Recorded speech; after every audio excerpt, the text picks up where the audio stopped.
നമസ്കാരം. ജയശങ്കർ, വള്ളുവനാട് മാട്രിമോണിയൽ, ഒറ്റപ്പാലം. ഇന്ന് ജനുവരി 16 വ്യാഴാഴ്ച 2025. രാഹുൽ ആർ മേനോനെ പറ്റിയിട്ടാണ് ഇന്ന് പറയുന്ന പ്രൊഫൈല്. അപ്പോൾ രാഹുൽ ആർ മേനോൻ തൃശ്ശൂർ ടൗണിൽ തന്നെയാണ് വീട്. നല്ല ഒരു തറവാടി എന്ന് പറയാം. കാര്യം രാഹുൽ ആർ മേനോൻ്റെ ഓഫീസിൽ വന്നിട്ടുണ്ടായിരുന്നു. അച്ഛനും അമ്മയും അവർ 3 പേരും കൂടി വന്നു. ഞാൻ കുറേ നേരം സംസാരിച്ചു അവരൊക്കെ ആയിട്ട്. അപ്പോൾ നമുക്ക് തോന്നിയത് നല്ല ഒരു മാച്വേർഡായിട്ടുള്ള ഒരു പ്രായത്തിനേക്കാൾ കൂടുതൽ പക്വതയ്ക്കുള്ള ഒരു കുട്ടിയായിട്ടാണ് എനിക്ക് തോന്നിയത്. രാഹുൽ ആർ മേനോൻ്റെ വയസ്സ് 29 വയസ്സാണ്. Highest qualification MBA IIM Indore എന്നാണ് MBA പാസ്സായിരിക്കുന്നത്. BTech കമ്പ്യൂട്ടർ സയൻസ് ആണ്. അത് NIT കാലിക്കറ്റ് എന്നാണ്.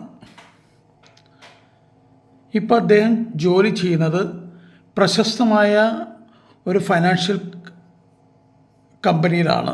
ഗോൾഡ്മാൻ സാക്സ് ബാംഗ്ലൂരിലാണ് വർക്ക് ചെയ്യുന്നത്. ഒരു മൾട്ടിനാഷണൽ കമ്പനിയാണ്. അദ്ദേഹത്തിൻ്റെ നക്ഷത്രം ഉത്രാടം ആണ്. അച്ഛൻ സ്റ്റേറ്റ് ബാങ്കിൽ നിന്ന് ചീഫ് മാനേജറായിട്ട് കഴിഞ്ഞ മാസമാണ് റിട്ടയർ ആയത്. അമ്മ ഹോം മേക്കറാണ്. ഒരു ബ്രദറുണ്ട്. Brother MBA സ്റ്റുഡൻ്റാണ്. ഈ രാഹുൽ ആർ മേനോൻ്റെ ഹൈറ്റ് എന്ന് പറയുന്നത് 178 ആണ്. 82 kg വെയ്റ്റ്. പ്യുവർ വെജിറ്റേറിയൻ ആണ്. പിന്നെ അദ്ദേഹം 1-2 കാര്യങ്ങൾ എന്നോട് പറഞ്ഞു. അതായത് ഡോക്ടേഴ്സ്, BDS പാസ്സായിട്ടുള്ള കുട്ടികൾ, ഇതൊന്നും അദ്ദേഹത്തിന് താല്പര്യമില്ല. കാരണം അദ്ദേഹത്തിൻ്റെ ജോബുമായിട്ട് ബന്ധപ്പെട്ട് പോവില്ല എന്നുള്ളതാണ് ഒരു ചെറിയ സംശയം അദ്ദേഹത്തിന്. അപ്പോൾ അത് വേണ്ട എന്നുള്ളതാണ്. ഡോക്ടേഴ്സ്, BDS, MBBS ഏതോ ആവട്ടെ ഡോക്ടേഴ്സ്, അതവർക്ക് താല്പര്യമില്ല. IT, bank, LIC, central government employees, ഇവരൊക്കെ അവർക്ക് താല്പര്യമാണ്. ജാതകത്തിൽ നല്ല വിശ്വാസമുള്ള ആളുകളാണ്.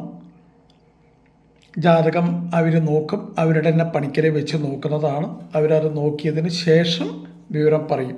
ഞാൻ സാധാരണ എല്ലാ വീഡിയോയിലും ഞാൻ പറയുന്നൊരു കാര്യം, അല്ലെങ്കിൽ ഞാൻ ആരുമായിട്ട് സംസാരിക്കുമ്പോഴും പറയുന്നൊരു കാര്യം, ഒരേ പണിക്കരെ വെച്ചിട്ട് തന്നെ അല്ലെങ്കിൽ ഒരേ ജ്യോതിഷനെ വെച്ച് നോക്കരുത് എന്ന് ഞാൻ എപ്പോഴും പറയാറുണ്ട്. പക്ഷേ ഇവരുടെ ഒരു തറവാട്ട് പണിക്കരുണ്ട്, അല്ലെങ്കിൽ ജ്യോത്സ്യനുണ്ട്. അവർ തന്നെയാണ് അവർ നോക്കുള്ളൂ. അവരെന്താണ് പറയുന്നത് വെച്ചാൽ അത് മാത്രമേ അവർ ഫോളോ ചെയ്യുള്ളൂ. അപ്പോൾ അതിൽ നമുക്ക് യാതൊരു തർക്കങ്ങളുമില്ല. അതൊക്കെ ഞാൻ അവർക്ക് വിട്ടുകൊടുത്തു. ഒരിക്കൽ കൂടെ ഞാൻ രാഹുൽ ആർ മേനോനെ പറ്റി പറയാം.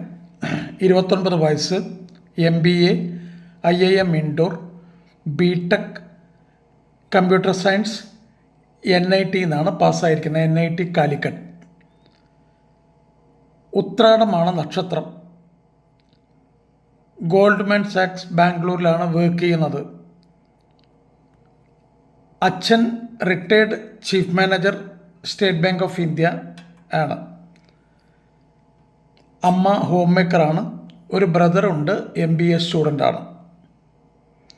പ്യുവർ വെജിറ്റേറിയൻ ആണ്.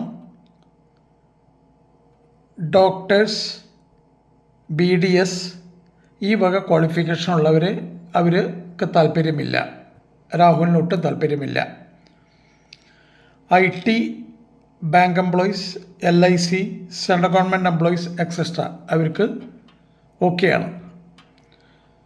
ജാതകം നന്നായിട്ട് നോക്കുന്ന കൂട്ടത്തിലാണ്. അതിലൊന്നും യാതൊരു തർക്കങ്ങളുമില്ല. അവരുടെ ജ്യോത്സ്യൻ പറയുന്നതിൻ്റെ അപ്പുറത്തേക്ക് അവർ പോകാറില്ല. അതൊക്കെ ഓരോരുത്തരുടെ വിശ്വാസങ്ങളാണ്. അതിലൊന്നും നമുക്ക് തർക്കങ്ങളോ ഒന്നുമില്ല. അപ്പോൾ ഇത്രയുമാണ് രാഹുലിനെ കുറിച്ച് എനിക്ക് പറയാനുള്ളത്. എല്ലാ വീഡിയോകളിലും ഞാൻ സൂചിപ്പിക്കുന്ന 1-2 കാര്യങ്ങൾ ഈ വീഡിയോയിൽ ഞാൻ പറയാൻ ആഗ്രഹിക്കുകയാണ്. ഒന്ന്, കല്യാണം അല്ലെങ്കിൽ വിവാഹം വേണം അല്ലെങ്കിൽ നടക്കണം എന്നുള്ള ഒരു ചിന്ത കുട്ടികൾക്കും രക്ഷിതാക്കൾക്കും നിർബന്ധമായിട്ടും വേണം. അല്ലാണ്ട് രക്ഷിതാക്കൾ തീരുമാനിക്കുക, കുട്ടികൾ വേറൊരു വഴി കൂടെ നടക്കുക, അത് പറ്റില്ല. അപ്പോൾ കുട്ടികളുമായിട്ട് നന്നായിട്ട് സംസാരിച്ചതിന് ശേഷം മാത്രം മാട്രിമോണി സൈറ്റിൽ രജിസ്റ്റർ ചെയ്യാവൂ. വരുന്ന പ്രൊഫൈലുകളെല്ലാം ജ്യോത്സ്യരെ കൊണ്ട്, നമ്മൾ വിശ്വസിക്കുന്ന ജ്യോത്സ്യരോ അല്ലെങ്കിൽ വേറെ ജ്യോത്സ്യരോ ആരോ ആവട്ടെ, അവരെ കൊണ്ട് നോക്കിപ്പിക്കുക. ഇപ്പോൾ ഇവിടെ എന്താ സംഭവിക്കണമെന്ന് പറഞ്ഞു കഴിഞ്ഞാൽ, എല്ലാ രക്ഷിതാക്കളും ജ്യോതിഷ പണ്ഡിതന്മാരാണ്.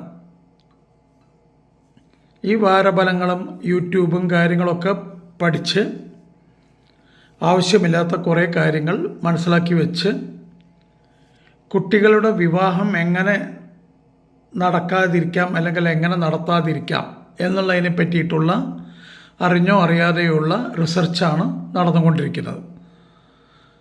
അത് എത്രയും പെട്ടെന്ന് സ്റ്റോപ്പ് ചെയ്യണം.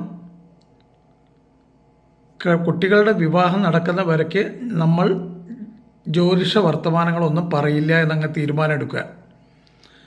ജ്യോതിഷത്തിന് എതിരല്ല ഞാൻ, പക്ഷെ നമ്മളുടെ ജ്യോതിഷത്തിനോടുള്ള അപ്രോച്ച് ശരിയല്ല എന്നാണ് ഞാൻ പറയാറുള്ളത്.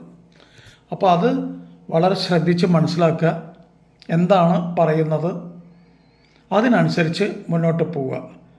ആ കാര്യത്തിൽ എന്തെങ്കിലുമൊക്കെ ഒരു സംശയമുണ്ടെങ്കിൽ രക്ഷിതാക്കൾ എന്നെ വിളിക്കണം.